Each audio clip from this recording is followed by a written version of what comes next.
What's up everyone, Clayton here, and today we're back with another Skyrim build. This build was created by Piers Morgan, UltiMango. He's a viewer, and he asked me to make a video for this, or he said he hopes I would make a video for this, so I did, and yeah, it's really cool. And yeah, let's go ahead and get started with it. He has a lot of backstory, and a lot more backstory than I'm going to go in here right now, but I'm going to leave the comment up here on the screen so you guys can read it for yourselves. And yeah, let's go get started. Anyways, this build is a assassin type or slash sneaky build. It is a wood elf or a bosmer, whatever you like to call him.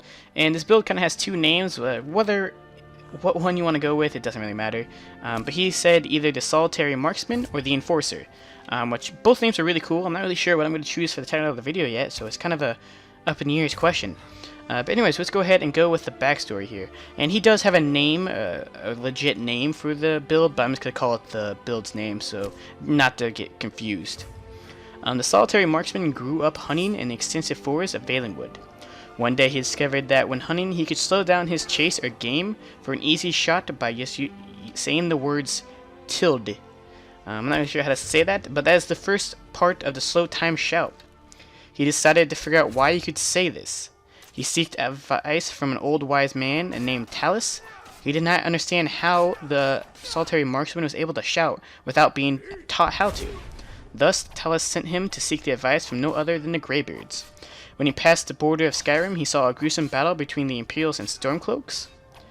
When he was asking the Stormcloak troopers what happened, he found himself caught in an ambush by the Imperials. Thinking that the solitary marksman was one of the Stormcloaks, the Imperials took him in, and he was almost executed at Helgen, like many of you guys know. He has a lot more backstory here, but I'm not gonna say it in the video because it might go on for a little bit. But you guys are more than welcome to read this rest of it because it's really good and has a lot of deep backstory, even past where the game kind of takes off. So that's really cool. But anyways, this is a wood elf, so of course he's gonna be an archer of some sort. I'll go ahead and talk about the main skill trees that you want to be using. You want to be using archery, sneak, one-handed, light armor, and smithing.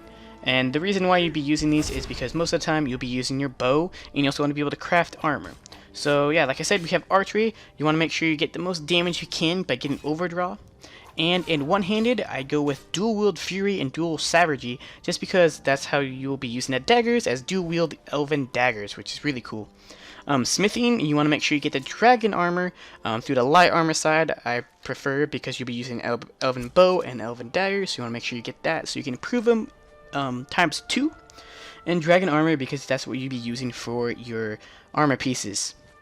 For light armor, you'll be using light armor, so why not get some points into that. Windwalker is a very good perk, and it allows stamina regen 50% faster, and all if you have light armor, head, chest, hands, and feet. And of course, if assassin, thief build, or sneaky build, you really need to have sneak. Assassin blade and deadly aim are really important since you'll be using backstab daggers as well as bows. Yeah, so let's talk about the gameplay. This gameplay is really, really cool. Like in the story, he says he uses slow time shout. And it's really cool to use that with the bow because you can get multiple shots off, and the arrows kind of go in slow motion, so you can get 2 or 3 shots and they all hit at the same time doing tons of damage. You can also do slow time shout with your dual wield daggers to make sure you backstab them when they have a shield or something so you don't hit onto the shield.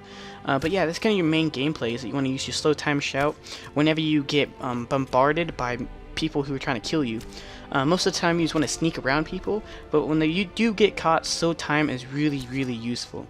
Another shout, we were talking about shouts, is Whirlwind Sprint. It's really good. You can use it to close the gap on enemies. Also, you can run away from enemies if you need more space with your bow. I use it a lot, and I think it's really useful. And kind of keeping with that time and speed type thing, Elemental Fury with your dual-wield daggers would make sure so you pump out tons of damage. So those are the 3 shouts I would really look at using. So since we talked about the gameplay, kind of how you'd be playing with the slow time shout, let's talk about the armor and weapons. So Piers Morgan UltiMango suggests that you use the dragon scale armor, but have the shrouded cowl for the helmet instead, which the shrouded cowl you can get through the not the Dragonborn, but the Dark Brotherhood, which is really good because it increases your bow damage as well. There's Ancient variant, which gives 35% to your bows, and there is a regular variant that gives 25% to your bows, which is really good as well.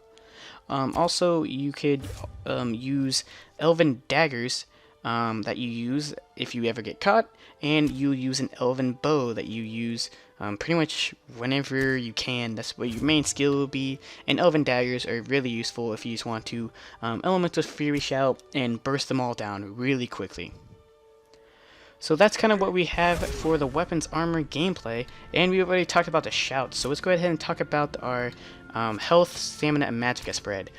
For this build, I recommend a 4-to-1 ratio, or a 0-4-1, which means you don't put any points into magicka, and you put 4 points into health, and 1 in the stamina. What this means is every 5 levels, you should have 4 points in the health and 1 point in the stamina, and I think you have a real good even distribution between your health to stay alive and stamina to be able to shoot your bow and hold your breath while you shoot your bow so you can get better shots.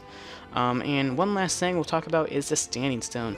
I think the Lady Stone would be really good for this build. It'll give you 25% health and stamina regen, which is really important for this build because you'll probably use a lot of stamina and a lot of your health if you get caught. So that extra regen should be able to help you top yourself off if you don't really have any potions.